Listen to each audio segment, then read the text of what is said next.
직접 항의를 할 수 있을 정도로 민주적인 구조를 갖고 있지 않고 기업들의 입장에서는 그렇다고 이대로 죽을 수도 없으니 생존 방법을 찾고자 노력 중인 것일 텐데요. 일본의 산케이가 한일 관계 악화를 개선하는 돌파구를 찾기 위해 양국 경제계에서 새로운 기회 모색을 위한 움직임이 활발해 보인다는 소식을 보도했습니다.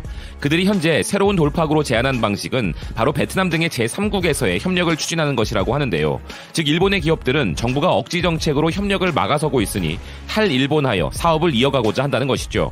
이에 대해 기사는 9월 하순 서울에서 개최된 한일 경제인 회의 회의장에는 약 300명의 양국의 경제인들이 모였는데 그곳에서 한일 관계 구축을 위한 새로운 처방으로 베트남 등 제3국에서 협력해야 한다는 의견이 잇따랐다고 전했습니다. 베트남 직접 투자액 누계 최고 국가가 한국이고 2위가 일본인 만큼 물밑에서 기회를 모색하기 위한 저변이 잘 되어 있다는 것일 텐데요.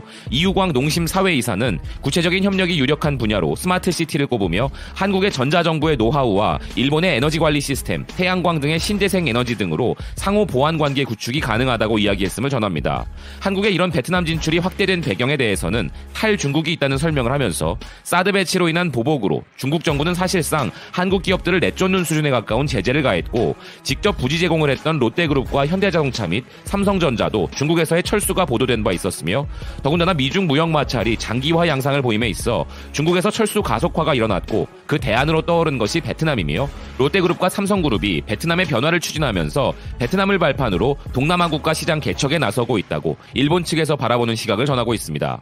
한일 기업의 관계는 이전에 상호 중간재와 자본재를 수출하고 공급망을 구축하여 관계를 강화해왔으나 이런 공급망은 이미 글로벌화되었다는 지적이 있다며 예를 들어 스마트폰의 적층 세라믹 콘덴서는 이전에는 대부분을 일본이 한국에 수출하는 관계에 있었지만 한국의 국산화 정책으로 인하여 관련 기업인 일본의 무라타는 생산 거점을 중국이나 필리핀으로 잇따라 이관하여 거기에서 직접 수출하고 있다고 이야기하고 있습니다. 아베 내각의 정책 때문에 쉽게 갈 길을 돌아가고 있고 수출길이 막혀서 힘들다는 말은 전혀 못하기 때문에 글로벌화되어서 그렇다고 애둘러 이야기하는 기사 내용이라 생각되는데요. 일본에서 만들어낸 부품, 소재 등은 일본 정부와 아베의 대한국 수출 규제에 막히기 때문에 생산 라인을 해외로 돌려 베트남 등에 있는 우리 기업들에게 우회 수출을 모색한다는 것입니다.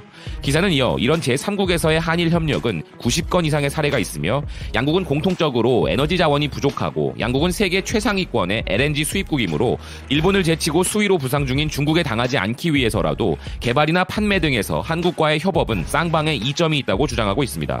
또한 기사는 미쓰비시 상사나 한국가스공사는 캐나다와 인도네시아에서의 LNG 개발 협업을 하고 스미모토 상사는 한국자원공사와 아프리카 니켈 개발에서 협력 중이라는 것을 사례로 들면서 인프라 산업 수주 면에서도 한국 측은 시공관리나 가격 경쟁력에 일본 측은 플랜트 시행의 기술력으로 각각 강점이 있어 보완 관계에 있고 지금까지 터키의 정유소 건설이나 몽골의 국제공항, 말레이시아의 고효율 석탄화력 발전소 등을 공동으로 수주했는데 앞으로는 자원 인프라 이외에서도 어떻게 협업할지가 관건이라고 이야기하고 있습니다.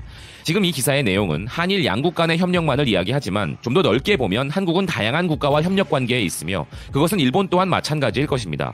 또한 협력하는 분야 역시 따져보면 경쟁 분야인 경우도 태반이며 기업 간 협력은 특별히 한일 두 나라 사이에서만 일어나고 있는 상황은 아닌 것이죠. 최근 이낙연 총리의 일본 방문을 비롯해 비공개로 정부 간 물밑 대화들이 오가고 있다고 하는데 한일 관계 회복은 정부 간 협의를 통해서도 쉽지 않을 것이란 부정적 분석들이 나오고 있는 상황입니다. 그런데 굳이 이 타이밍에 친아베 성향의 언론이 이런 양국 기업 간 협력을 강조하는 보도를 했다는 것은 과연 무엇을 의미하는 것인지 혹은 우리가 모르는 어떤 변화가 있을 것인지에 대해 주목해야 할 부분이라는 의견입니다. 지금까지 BK뉴스였습니다. 시청해주셔서 감사드립니다.